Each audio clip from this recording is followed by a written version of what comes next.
मित्रांनो, चायना वॉलबद्दल भरपूर वेळा ऐकलं होतं. अशीच एक वॉल आपल्या महाराष्ट्रामध्ये जिच्या पायऱ्या ह्या 3,500 म्हणजे 3,500 आहेत. जय शिवराय मित्रांनो, मी अंकुश पाटील आपल्यासाठी घेऊन आलो आहे एक नवीन व्हिडिओ. ती म्हणजे मांगीतुंगी, जिल्हा नाशिक, तालुका बांगला. मांगीतुंगीबद्दल मित्रांनो मी आपल्याला पुढे सर्व इन्फॉर्मेशन देणारच आहे. व्हिडिओमध्ये दिसणारे दोन सुलके म्हणजे मांगी आणि तुंगी. ह्या मांगीतुंगीच्या पायथ्याशी असलेलं गाव म्हणजे भिलवाडी गाव. ह्या गावातून पायथ्याशी पोचायला आपल्याला 15 ते 20 मिनिट लागतात.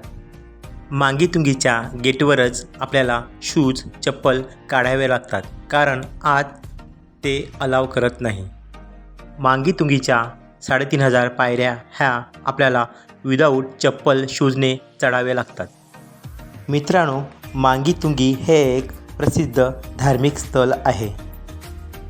मांगीतुंगी येथे जैन लेणी आहेत आणि हे जैन धर्मीयांचे एक प्रमुख तीर्थक्षेत्र आहे. मित्रांनो, ज्यांना मांगीतुंगीला भेट द्यायची असेल त्यांच्या माहितीसाठी सांगू इच्छितो की सर्वप्रथम आपण नाशिकला यावे. नाशिकवरून आपण सटाणा इथे यावे.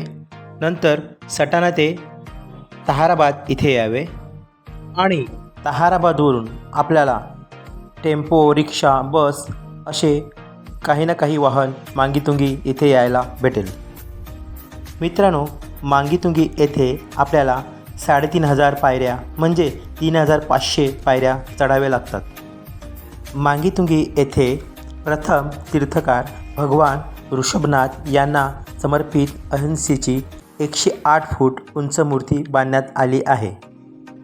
तेथे जाण्यासाठी लिफ्टचीही सुविधा केलेली आहे. ह्या मूर्तीचा पंचकल्याणक प्राणप्रतिष्ठा व महामस्तकाभिषेक 16 फेब्रुवारी 2016 संपन्न झाला. हा पुतळा मांगी डोंगरावर सुमारे 4,500 फूट उंचीवर साकारण्यात आलेला आहे. हे काम पूर्ण होण्यास सुमारे 19 वर्षे एवढा अवधी लागला. मित्रांनो, आपल्या माहितीसाठी सांगू इच्छितो की मांगीतुंगीचा ट्रेक हा आम्ही दुपारी 3:30 वाजता चालू केला होता. आम्हाला मांगी आणि तुंगी हे दोन्ही डोंगर बघायला 6 वाजले होते. मित्रांनो, भिलवाडी ह्या गावात राहण्याची सुविधा आहे. रूमचे चार्जेस 500 रुपये प्रमाणे आहेत. तसेच तेथे जेवणाचीही सुविधा आहे, परंतु त्यांची जेवणाची वेळ ही आपण जरा चेक करावी. आम्ही मांगीतुंगीला 3 वाजता पोचलो होतो, त्यामुळे आम्हाला तिथे जेवण भेटलं नाही. तसेच मांगीतुंगी बघून आम्ही खाली 7 वाजता उतरलो, तेव्हाही आम्हाला जेवण भेटलं नव्हतं. त्यामुळे मी आपल्याला सजेस्ट करतो की आपण मांगीतुंगी ट्रेक चालू करण्याआधी तिथे जेवणाची वेळ कधी आणि किती वाजता आहे हे आपण चेक करूनच जावे. मांगीतुंगीला वर पिण्याचं पाणी नाही आहे, त्यामुळे पायथ्याशी जे पाणी आहे तिथूनच पाणी आपण घेऊन वर जावे. मी आपणास पुन्हा एकदा सांगू इच्छितो की मांगीतुंगी हे एक प्रसिद्ध धार्मिक स्थळ आहे. मांगीतुंगीच्या पायथ्याशी भिलवाडी हे गाव आहे. मांगीतुंगी येथे जैन लेणी आहेत आणि हे जैन धर्मीयांचे एक प्रमुख तीर्थक्षेत्र आहे. मांगीतुंगी लेण्यांची रचना अतिशय सुंदर आणि भव्य आहे. येथे अनेक तीर्थकार, देवी देवता आणि इतर धार्मिक मूर्त्या कोरल्या आहेत. मित्रांनो, मी आपल्याला सजेस्ट करतो की मांगीतुंगी हा ट्रेक आपण सकाळी पहाटेच चालू करावा.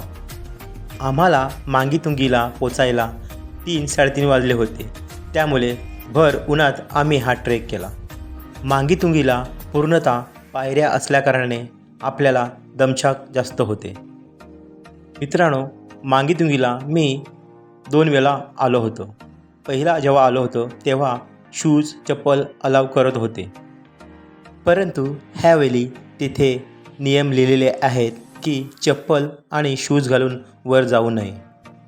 मित्रांनो, मांगीतुंगीच्या पायऱ्या ह्या क्लीन आहेत, त्यामुळे आपण विदाऊट चप्पल शूजने हा ट्रेक करू शकता.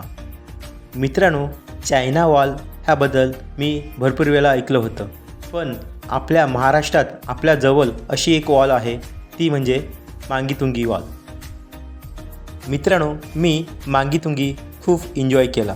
मी आपल्याला सजेस्ट करतो की आपणही आपल्या फॅमिली मित्रांसोबत यावे आणि शक्यतो स्वच्छताचीही काळजी घ्यावे. इथे कचरा करू नका. मित्रांनो, मांगीतुंगी हे दोन्ही डोंगर माझे बघून झालेले आहेत.